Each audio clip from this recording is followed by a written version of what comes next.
My mother kicked me out after seeing my pregnancy test. 3 years later she came back with lawyers to take my son. Then my daughter walked out from behind me, held up 2 matching hospital bracelets and asked, "Which twin did you tell the doctor would never come home? Are you pregnant?" My mother Karen stared at the pregnancy test in my hand and stayed silent for a few seconds. Then she looked at me like I had committed a crime. "Emily, what have you done to us?" I was only 20 years old at the time. My hands were shaking. I was standing outside the bathroom door of my parents' house in Columbus, Ohio, and the only thought running through my mind was, what happens now? I whispered, I don't know what to do. But my mother didn't hug me. She didn't hold my hand. She only said the words I still remember today. "You will leave this house tomorrow morning." I looked at her. "What?" She stepped back. "We tried to give you a better life, Emily. You ruined it yourself." My father Michael was standing near the bedroom door. He looked at me then lowered his eyes. "Karen, maybe we should talk about this." My mother immediately replied, "No, Michael. This is not our responsibility anymore." I stared at her. "I'm your daughter." She stayed quiet. Then she said, "Not tonight. Tonight you are just a problem we need to solve." I picked up my bag. I thought she was angry. I thought everything would change by morning. But the next morning my suitcase was sitting outside my bedroom door. And the door was locked. If you are wondering how a mother could do something like that to her own daughter, stay until the end. Because 3 years later when she came back to my house with lawyers and tried to take my son, she had no idea that one small thing would expose her entire lie. My name is Emily Harper. I am 23 years old now and I live in Nashville, Tennessee. Back then I was living in a small apartment working 2 jobs and raising my son Noah. But before that day my life was completely different. My mother, Karen Harper, 55 years old. She always cared more about what people thought than what was actually right. My father Michael, 58 years old.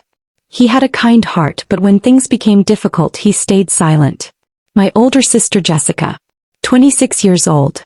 She always believed she was the perfect daughter in our family. Me. I was the daughter everyone told to make the right choices. But when I actually needed help, nobody stood beside me. I left that house that night. I had only a few clothes, some money and my phone. I called my friend Laura. She answered. "Emily? Why are you calling me at 2 in the morning?" I stayed quiet for a few seconds. Then I said, "Can I stay with you for a few days?" She immediately asked, "What happened?" I answered, "Mom and Dad kicked me out." There was silence on the other side. Then Laura said, "Are you serious?" I wish I wasn't. He came to pick me up. The next few months were not easy. I started a morning shift at a coffee shop. At night I worked at a grocery store. I went to doctor appointments alone. I bought things for my baby by myself. Every time I felt exhausted I put my hand on my stomach and thought, I won't leave you alone. When Noah was born I was alone in the hospital room. I had no family there. No mother. No father. But I had my son. And that was enough. 3 years passed. I built my life. I found a better job. I rented a small house. Noah was 3 years old. He asked questions about everything. "Mommy, what is this?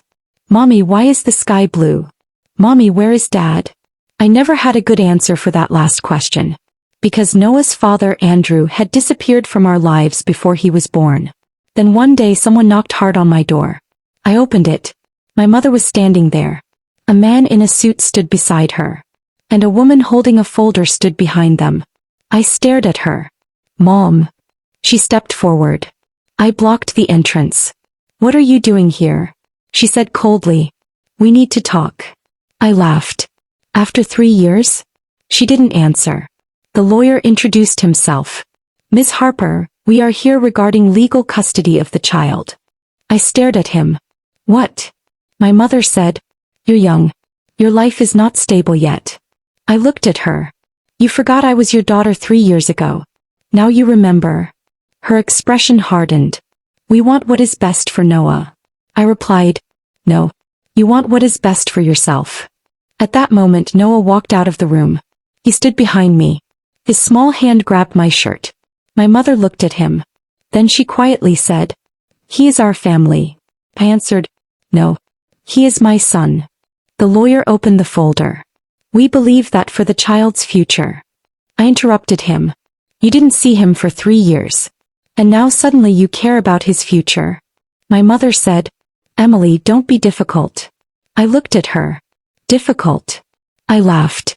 You threw me out when I was pregnant. And now you came back for my child. She became quiet. Then she said, You don't understand. I replied, No. Now I understand. I had no idea that another secret was about to come out. 2 days later I received a phone call. It was from an old hospital nurse. He said, Emily, I don't know why this is coming up now, but we have some records. I asked, Records about what? She replied, From the time your son was born. I became quiet. What do you mean? He said, Your mother signed a form at the hospital. My heart started racing. What kind of form? A form that said if you gave up the baby, she could become the temporary guardian. I was shocked. I never said I was giving up my baby. The nurse quietly replied, I know. That's why I called you. That was the first secret. My mother wasn't just throwing me out of the house. She had already planned that if I became weak, she could take control of my son. I immediately contacted a lawyer. Her name was Sarah Collins. She specialized in family law. She reviewed all the documents. Then she said, Emily, your mother made a mistake. I asked, What mistake? She replied, She thought you wouldn't have evidence. 3 weeks later the court date arrived. My mother came prepared. She was certain she would win. The judge asked, Mrs. Harper, why are you requesting custody of the child? My mother answered, I only want what's best for him. My lawyer stood up. Then why did you remove his mother from her home during pregnancy? The courtroom became silent. My mother tried to answer. She was young. My lawyer asked, And why did you prepare guardianship documents without her permission? My mother said nothing. Then the second secret came out. My father gave a statement in court. He said, I knew what Karen did. I stayed quiet. I looked at him. For the first time he had told the truth. The judge made the decision. Noah stayed with me. My mother's request was denied. Outside the courtroom she came to me. Emily, I am your mother. I looked at her. 3 years ago you forgot that. She had nothing to say. Today Noah is 6 years old. He is happy. I rebuilt my life. My father calls sometimes. I answer, but things are not the same anymore. My mother apologized later. I listened.